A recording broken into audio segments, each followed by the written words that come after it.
Hey everybody, welcome back. This is the Anime Dad. We're back for another, just regular old boring unboxing video. I have a couple of Right Stuff hauls here that I'm ready to unbox. We'll get into this first one, this little one, this single that was sent, which is something I've been looking forward to. Anime I watched quite a long time ago. Anime called Get a Robo, the animation, the OVA adaptation from the 90s. This was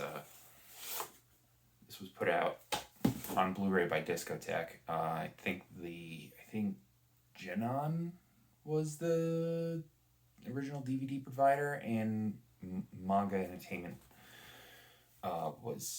they had the VHS rights to it, which I've actually looked into getting the VHSs off of eBay because you can get them for pretty cheap. I think I saw the whole set go for like $18 or something like that. I should have got it. I don't know why I didn't.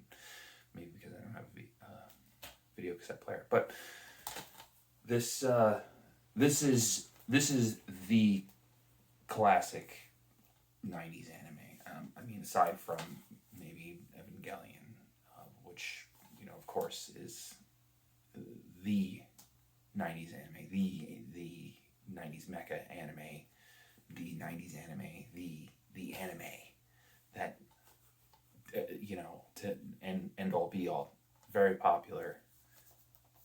Giant Robo not as popular, but held in very very very high regard by the people that are familiar with it, including myself. It's one of the best mecha anime ever made.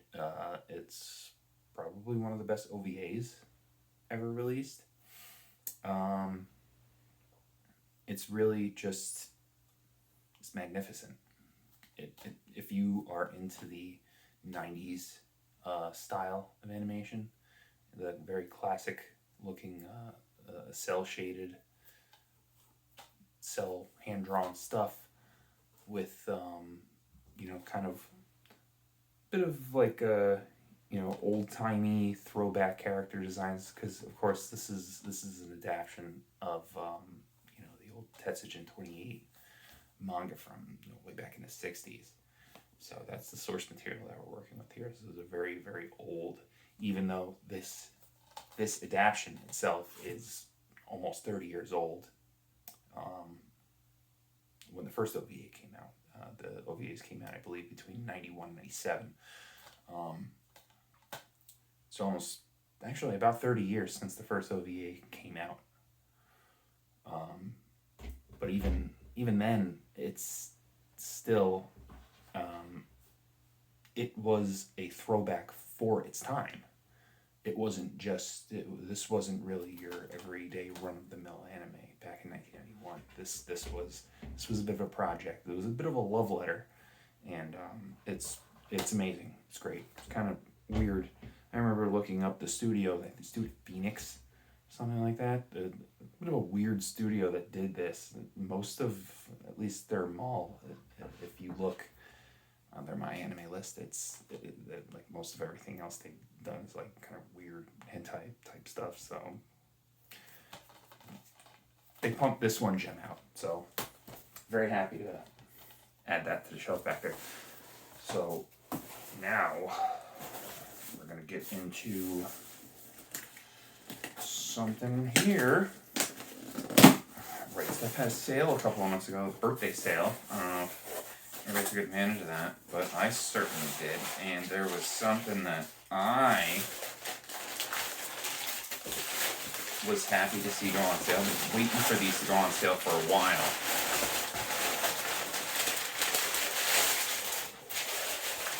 I don't know which ones I got. Okay, cool. Bam! Very happy about these. Dragon Ball Z Steelbooks. These are put out by Funimation. I think they started releasing them about last year. I can't remember the exact date, but this was one of those I had never, over the years, I'd never actually, as much as I love DBZ, and I did, yes, I am one of those people. Yeah, I love DBZ. I'm sorry. It's, oh, I agree. I thought it was stupid after I turned 10. No, it's awesome. Never stop being awesome. You stop being awesome. That's why you don't like DBZ. So this was always something it was never part of my collection. Although I didn't start collecting stuff until later in my life. But I had a friend who collected all the VHS tapes back in the early 2000s and 90s, and he would always just make the copies for me. So he would get the tapes, make the copies. I would watch the copies, and I think I actually in storage I have some of those with the original Faulkner dub. Or the Faulkner soundtrack with the original terrible English dub. But this obviously is going to have the Funimation dub, which is quite a bit cleaner. It's got some special features. Textless opening songs. Awesome. I'm glad I spent so much extra on a steelbook to get that one special feature. Okay, Volume 2 has quite a bit more special features on it. Interview with Sabat, interview with Shamel, Justin Cook shares his headshot collection. I gotta be honest, I'm not really interested in the English voice of Yusuke Urameshi sharing his headshot collection. That doesn't interest me. I'm sorry, Funimation, that's boring. Don't get better content than that, please. And textless opening, of course, that's always the default special feature. And what's our special features here on Volume 3? Which I'm sorry, I'll hold them up when I'm done. Inside Dragon Ball Z interview with Gen Fukunaga. So it's going to be a bit of a bit self-serving there. The guy that owns the company is interviewing himself. Okay. John Bergmeyer, a look back at the Hummer tour with Sunny Strait. Oh, okay. So we got the voice of Krillin on here. That's cool. And technical opening. So you can see this is Volume 1, featuring Vegeta, covering episodes 1 through 39, aka the Saiyan Saga, Saiyan Arc, one of my personal favorites. And then that's Volume 2, covering episodes 40 through 74, sorry. 40 through 74. Which encompasses the beginning of the Namek arc and the short Ginyu arc. Namek arc, I feel like when I watched it as a teen, I didn't appreciate it when I watched it. It just felt like fodder to get to Frieza. And watching it again as an adult, it was really, it's good. It's a lot of stuff that happens, a lot of things that kind of just unfold. The way they unfold kind of sets the tone for how the rest of DBZ goes. You kind of see, it's where Vegeta is that's like where Vegeta is at his most Vegeta, if that makes sense. Like, he is firmly not a good guy, but he is definitely, he's fighting against Frieza, but it's in his own interest. And there's just a lot of things that he does that are incredibly heinous and villainous. But if you've watched it, you know what happens. So, just 1 second.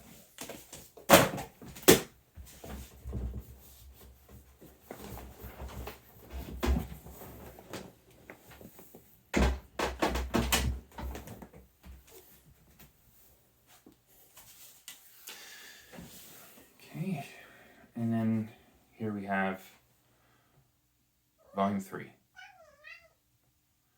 The Frieza Arc. Episodes 75 through 107.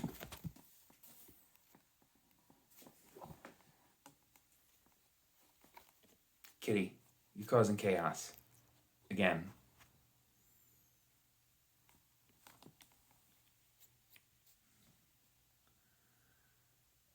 Off-camera cat is a lot to handle.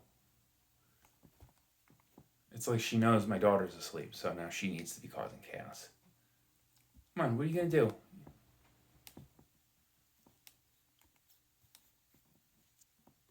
There we go.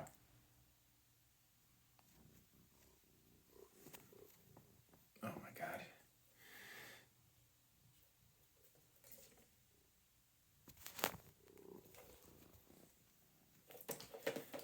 So, the infamous Frieza arc. Infamous, famous, however you want to put it. So, let's get into our last box, which is not quite the rest of the DBZ set. I didn't get the whole, for whatever reason, Right Stuff didn't feel like putting the entire DBZ set on sale. They were just like, we'll do volumes 1 through 7. We'll put those on sale. 8 and 9, you gotta pay full price.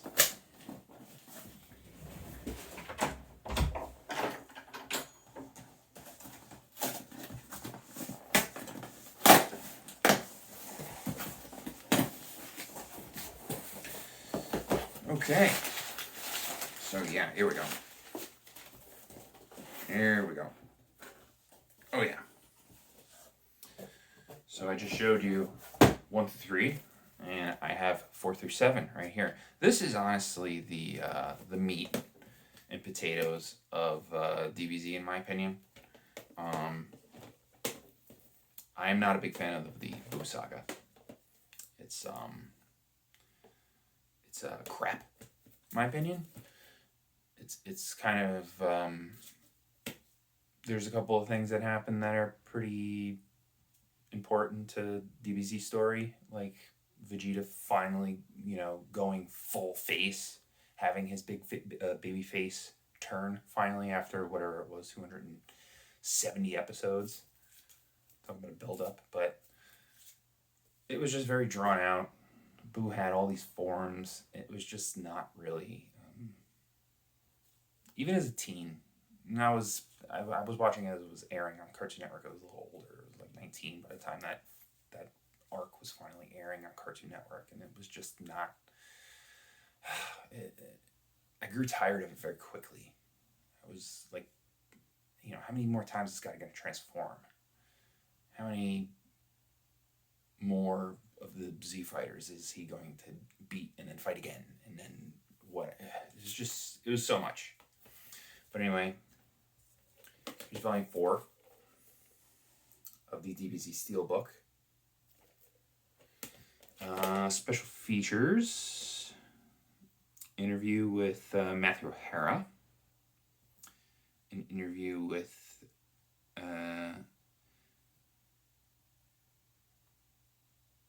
Danielle Mancella.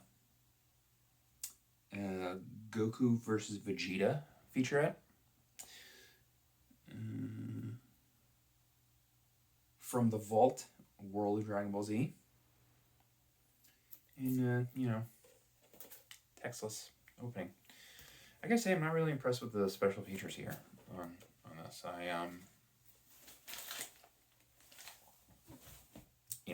The Blu-rays were significantly cheaper and had been out for a while, and I held off on buying them because I thought maybe we would get something special. And the covers are cool, don't get me wrong, but what are you doing?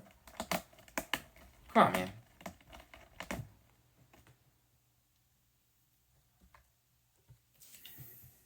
The phone's set up on a scratch post, so this is kind of my own fault. This is cat chaos right now. I'm getting shot again.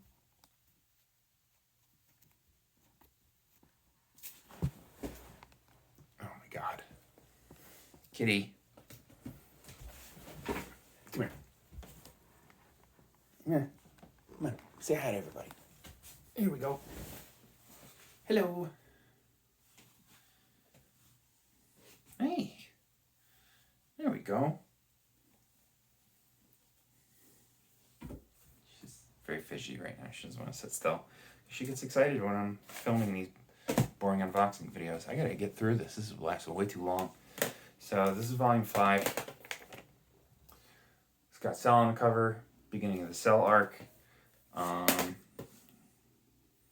which one of my favorites. Interview with Sonny Strait, interview with Meredith McCoy, toy tour. That's interesting. Okay. And Texas opening.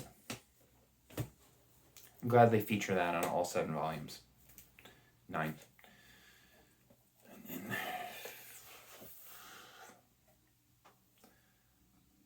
volume 6. This is Cell Games,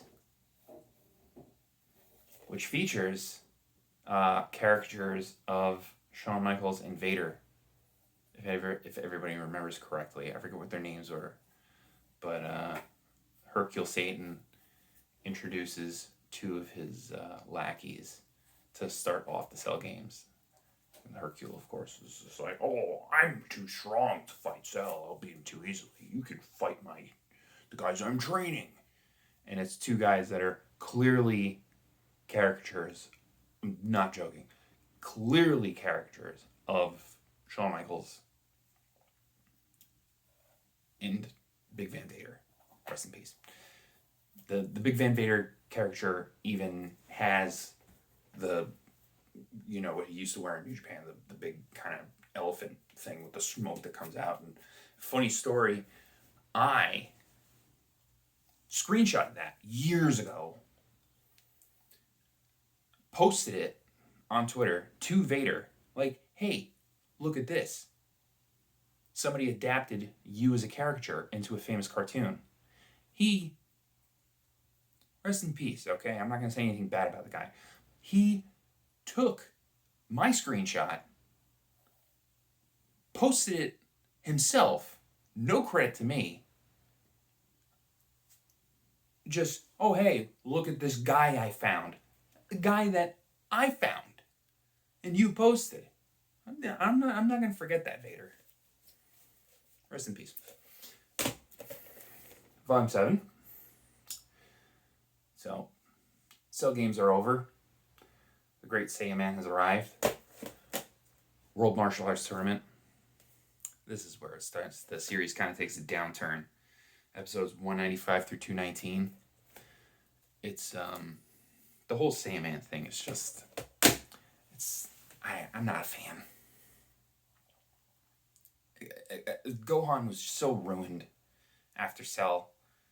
I mean, you saw 190 something episodes of this kid getting built up from this, this precious little baby that Goku was trying to protect, died protecting, and trains him to be a man before he is barely even an adolescent.